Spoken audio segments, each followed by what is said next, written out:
تو یہ یہاں پہنچے، انہوں نے بڑھیا سے پوچھا کہ عزیر کا یہی گھر ہے؟ وہ کہنے لگی ہاں عزیر کا تو یہ گھر ہے، لیکن عزیر کا نام میں نے اتنے عرصے کے بعد سنا ہے، کافی عرصہ بیت گیا، نام ہی نہیں سنا، تم کون ہو؟ وہ کہنے لگے میں ہی عزیر ہوں۔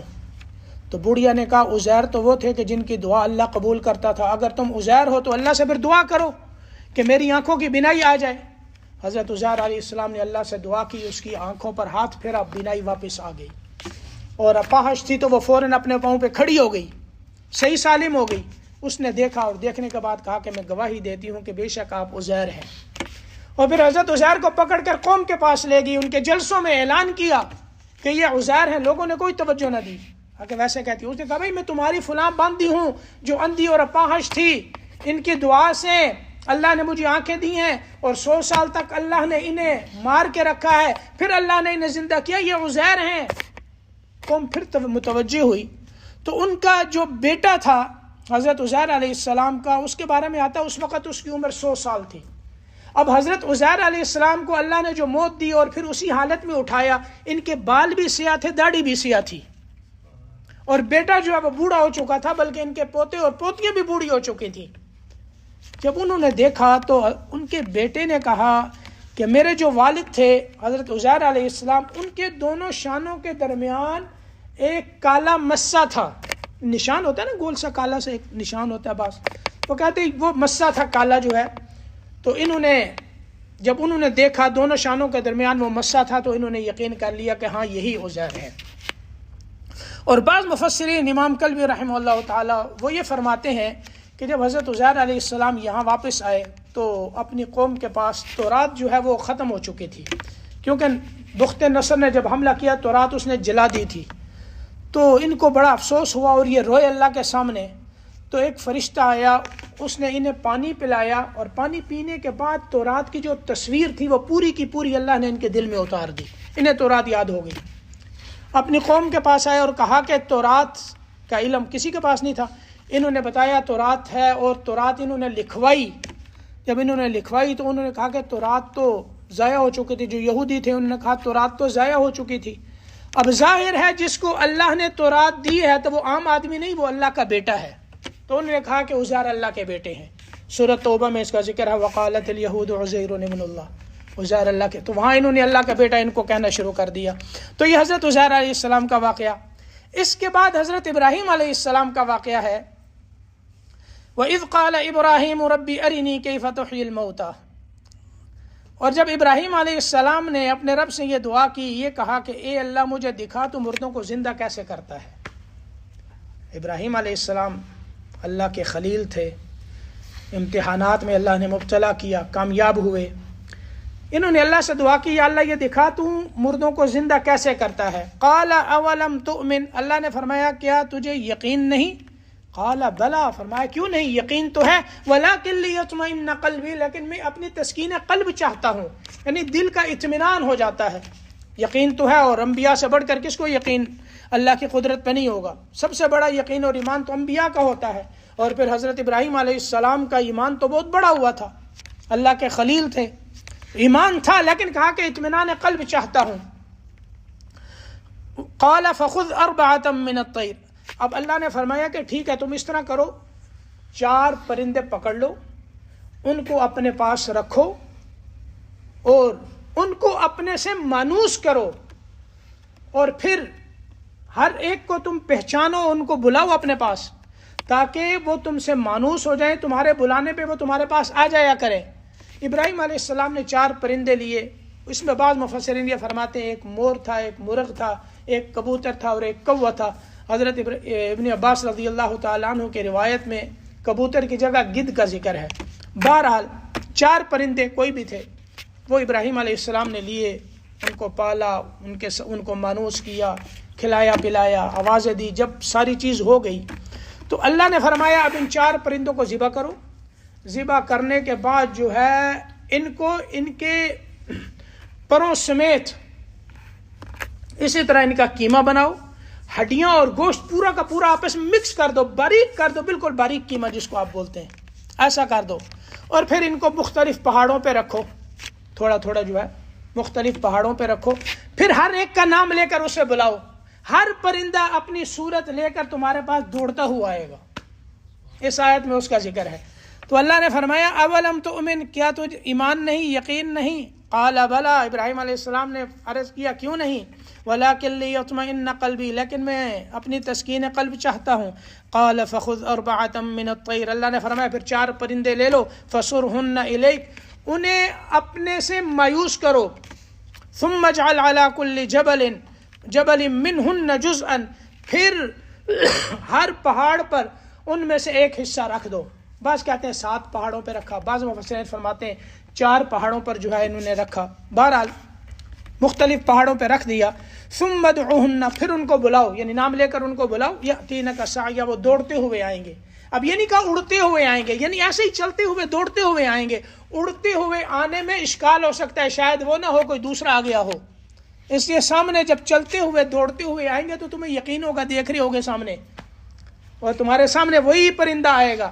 انہوں نے اسی طرح کیا، رکھا اور پھر ان کو آواز دی۔ ہر پرندہ دیکھا، اللہ نے ہر پرندے کے پر جو ہے اس کو دوسرے سے جدا کر دی، اس کا گوشت الگ کر دیا، اس کی ہڈیاں الگ کر دی، ہر ایک کے اندر جو ہے اسی کی ہڈیوں کو فٹ کیا، اور ہر پرندہ اپنی شکل اور اسی گوشت اور پوست کے ساتھ جس طرح تھا ویسے ہی زندہ ہوا، ابراہیم علیہ السلام کی آواز پر ان کے پاس واپس آ گیا۔ وَاعْلَمْ أَنَّ اللَّهَ عَزِيزٌ حَكِيمٌ، اور یہ جان لو کہ اللہ زبردست حکمت والے ہیں۔ تو اس میں اللہ کی قدرت کی نشانیاں ہیں، اللہ کی توحید ہے، تو اللہ ہر چیز پر قادر ہے۔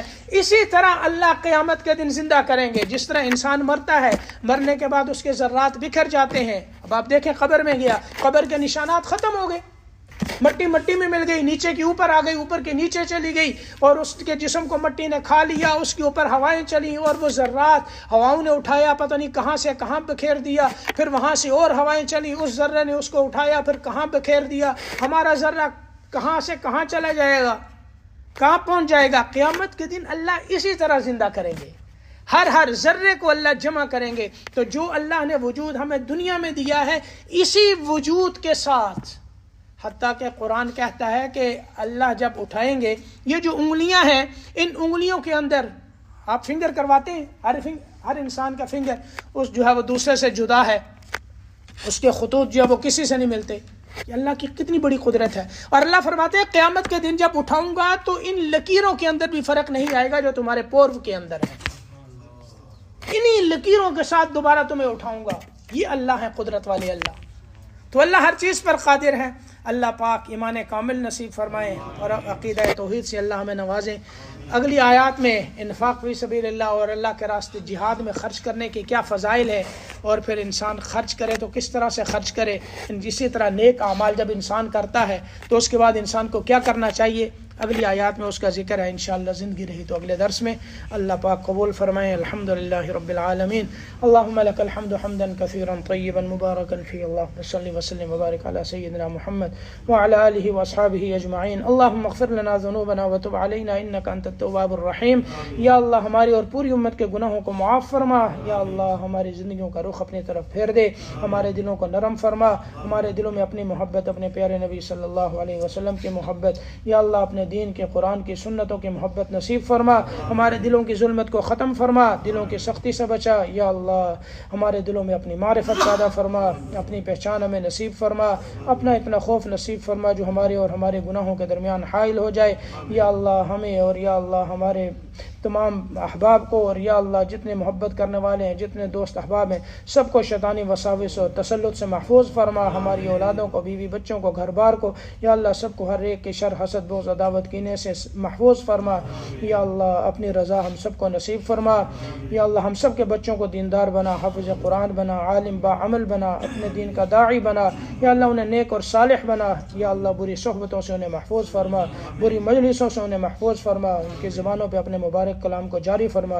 ان کے سینوں کو کھول دے، یا اللہ اپنی معرفت، اپنی رضا انہیں ہمیں سب کو نصیب فرما، ہمارے والدین جو اس دنیا سے گزر چکے ہیں ان سب کی مغفرت فرما، اور ہم میں سے جن کے والدین حیات ہیں ان کی زندگیوں میں برکت عطا فرما، انہیں تقوی طہارت نصیب فرما، انہیں ایمان سلامتی والی یا اللہ عافیت والی زندگی نصیب فرما، ہر شر اور پریشانی سے ان کی حفاظت فرما، اور یا اللہ ہم سب کا خاتمہ ایمان پہ فرمانا، موت کے وقت کلمہ طیبہ نصیب فرمانا، موت سے لے کر جنت الفردوس تک کے تمام مراحل آسان فرما۔ فرمانا۔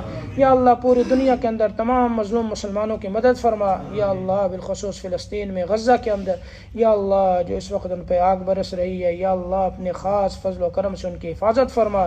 یا اللہ ان کی مدد فرما، ان کی نصرت کے لیے یا اللہ اپنے لشکروں کو بھیج دے۔ یا اللہ اپنے فضل سے دائیں بائیں آگے پیچھے اوپر نیچے ہر طرف سے ان کی حفاظت فرما۔ ملت کفر جو ان کے خلاف آ چکا ہے، یہودیوں صہیونیوں اور یا جو بھی ان کے ساتھ ہیں، ان سب کو صفحہ ہستی سے مٹا، انہیں تباہ و برباد فرما۔ یا اللہ ہر ظالم کو یا اللہ پکڑ کر عبرت کا نشان بنا دے۔ یا اللہ آخرت کے سزا سے پہلے ہمیں دنیا کے اندر ان کا نام و نشان مٹتے ہوئے ہمیں دکھا دے۔ یا اللہ ان کے قدموں کے نیچے سے زمین کو کھینچ لے، یا اللہ انہیں زمین میں دھسا دے، ثمود اور عاد کی طرح یا اللہ قوم ثمود قوم عاد کی طرح انہیں تباہ و برباد فرما۔ یا اللہ ہماری دعائیں قبول فرما۔ ربنا تقبل منا انك انت السميع العليم وتب علينا انك انت التواب الرحيم وصلى اللهم وسلم وبارك على سيدنا ومولانا محمد وعلى آله واصحابه اجمعين برحمتك يا ارحم۔ جزاك الله خير۔